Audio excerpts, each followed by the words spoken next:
So this is the Mage Bandos setup that I bring, which is pretty much just straightforward from what I got. From start to finish, we got the Ancestral, Eternals, Torment, Seer's Ring, Mage's Book, Trident, Imbued Zami Cape, Bandos Blessing, Colt, Master Wand, Restores, Food, Brews, Trollheim Teleports, Rune Pouch with Souls, Bloods, and Deaths, Water Runes, Bones of Peaches, and Explorer's Ring. So there's going to be certain substitutes that you can bring. For example, for the staff, you can substitute the Sanguinesti staff, which is technically the best in slot. Mage's Book with Arcane or whatever you want to bring. Ancestral, you can sub it with Arams.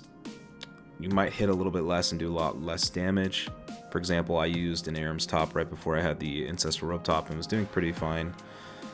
The Mage Cape and the Blessing, you're going to need a Zami and a Bandos item. This is just what I've worked out to be the best.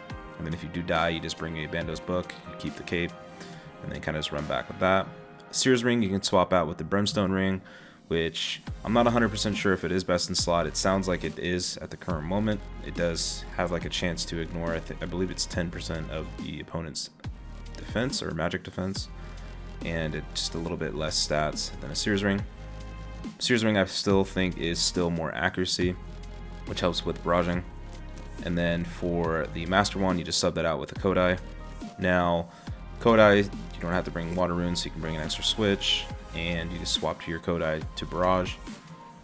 For the main kill, you're going to want to barrage. If you have a Trident or a Sanguinesti, you're just going to try and barrage with either that staff. And then if you have a Kodai, you're going to want to barrage with the Kodai because it is a little bit more accurate. Now, for this setup, I average around, I want to say 10 to 25 kills consistent trip. Varies if you're getting range spammed, if you're just getting destroyed, if you have to tele out. Also resupply drops. So for example, just before, while I was recording this, the trip that I was on was 44 kills total. And the only reason I got that much was because of the restore drops that you got back from Bandos. Drops 3 4-dose restores, and that just helped me sustain a longer trip. Now, as you get better, you'll get better with prayer flicking the melee prayer or range and mage prayer flicking, and that'll negate some of the damage / some of the prayer, but that's just total preference. But I would say consistently between 10 and 25 kills, even if you don't want to prayer flick, etc., etc.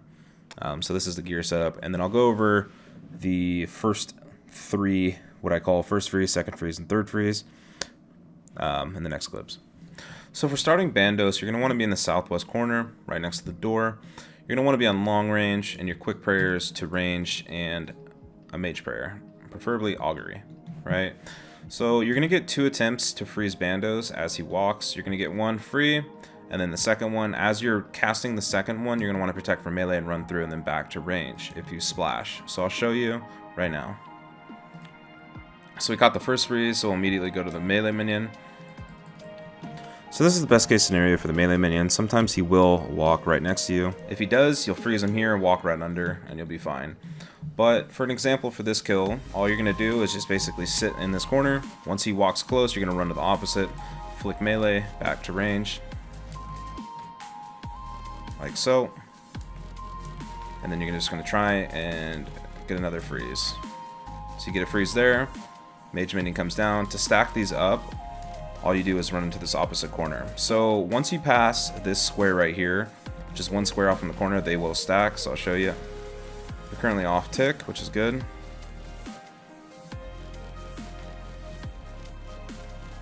Now, if you have Bandos on both, like this entire wall, then you don't really need to pray when you're running from this corner. And the reason, I don't know what the reason is, but he kind of just like walks toward you, and then he kind of walks north, and then he'll start walking south. After the kill, you can just kind of run here and just do whatever. A lot of the time you can flick between the prayers if you want, just kind of preference. Alright, so we splash the first one, catch the second one. So this is what I call second free start. When you catch the second one, I usually walk 1 tile past the range minion, and then another 2 tiles right before he attacks. This will offset the range minion and the mage minion, so this way you can negate some damage. Now, this is probably my favorite start, just because you can off-tick right off the beginning, and then a good example here is you just basically try and stack Grardor, and then you get all three of them kind of stacked together.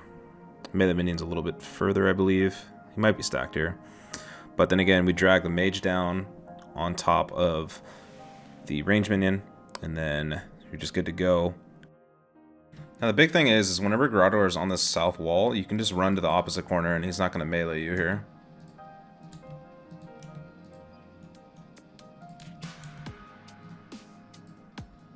No matter if you get an XP drop as well, you're always going to want to switch to melee prayer, just because sometimes that XP drop can be on the minion, just like you saw right there.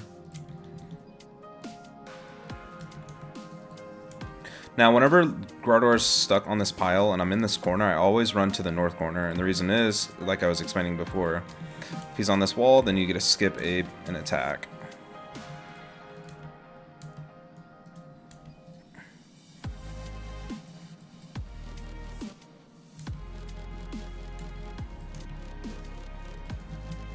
Alright, and there's Grardor dead. Now, with the minions, they're off tick, so it's mage and then range first.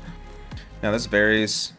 You can either one-tick flick these, like if you're higher HP like this, because once the third minion comes in, you're going to out-heal basically all the damage that you take. And then this is the last example, which is the third freeze start, where you basically miss the first two freezes, you splash both of them, melee prayer, range prayer, and then retry to freeze. So there's a second one, run through, range prayer, catch a third, and then you can run down all the way north if you want. Just kind of preference at this point in time. If you want to off-tick the minions, you can do the same kind of trick, run 2 tiles north. So now that I went over basically when Bandos spawns, and you get 3 freeze chances. Once when he spawns, one right here, and then if you miss both of these, you run through with melee prayer, and you freeze on this one. After that, it's pretty much the same throughout the entire room, because it's random where you're going to catch the next freeze. So for example, if I freeze Bandos here, and I run through, I'll just do this entire kill, and then give you guys an example, and kind of just commentate over it if need be. I'm not going to prayer flick this one just because I'm fine on food and whatnot. So we catch the freeze here, instantly go to the melee minion, catch the freeze there, instantly go back on Grardor. So for the first freeze, what I'm going to do is I'm going to wait for him to get to the corner right here, turn on melee prayer and run to the northwest corner, and then as I run through him, immediately once I switch back to range prayer, once I got a safe distance, I'm going to just try and catch a freeze. So melee prayer here. Sometimes you'll glitch out his attack. Now, this is the best case scenario, is when you have him stacked along this wall. So whenever I'm in this corner and I catch a freeze along this wall, whether that be in the beginning of the kill or the next rotation through, I'll always go to this northeast corner. This will stack the mage minion here as well. But whenever he's along this side of the wall, you could run through to the south east and he won't attack you. So I'm going to try and catch 2 freezes here. Never trust an XP drop, because sometimes it might be a minion and he won't catch a freeze. But right here, for example, you'll see range and then mage if I want to prayer flick.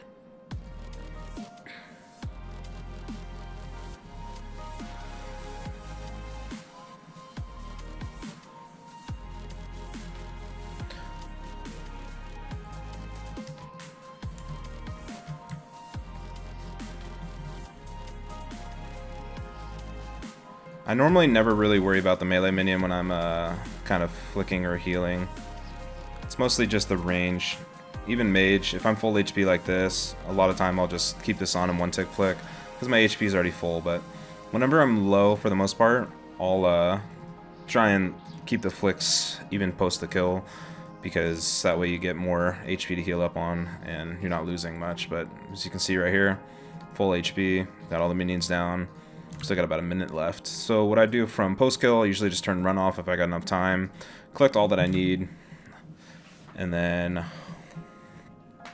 I'll get ready for the next kill. Now, a tip that really has helped me is dropping food in this corner, and then picking up any extra food that you have over here.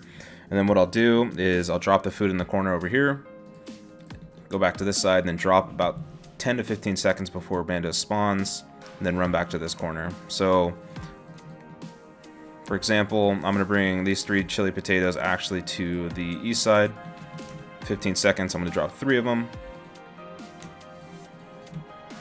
Pick these 3 up, and then I'll start the next kill. Just give you guys an example. kind of a post kill, and then kind of going into the next go.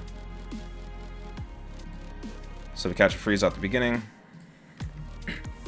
Now, if you do splash on the melee minion or catch a freeze when he's right next to you, like right here, I think you've seen in one of the clips. If not, you just freeze him and then walk right under, and you'll be fine.